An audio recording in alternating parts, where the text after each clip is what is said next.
A conselleira do Mar, Rosa Quintana, asistiu esta mañá a un dos obradoiros que o seu departamento está a realizar por toda Galicia, dentro da campaña Ti si que és un bo peixe. Con esta iniciativa dirixida aos máis novos, o que se pretende é incidir na importancia de consumir produtos do noso mar para ter unha alimentación máis saudable. Estamos traballando con nenos de 3 a 14 anos, estuvemos xa facendo esta campaña de promoción durante todo o curso escolar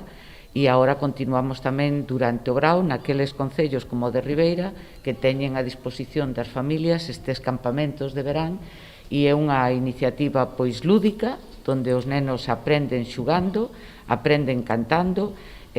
Por desgracia, co COVID, unha das medidas que tiñamos, que eran excursións ao exterior, de que puderan visitar lonxas e portos, de momento non a estamos podendo abordar, pero sí que está pensado tamén en facela e eu espero que durante o curso escolar poidamos sacar os nenos a visitar como é a vida dos mariñeiros, como son os traballos no noso mar e que se vayan concienciando de que é fundamental na nosa dieta consumir peixes e mariscos. Ti si que és un bo peixe é unha das iniciativas que se inclúe na campaña máis ampla da Xunta, Galicia sabe a mar, coa que o Executivo galego pretende impulsar o consumo de peixes e mariscos entre a cidadanía e difundir así a gran variedade de produtos de máxima calidade que temos en Galicia.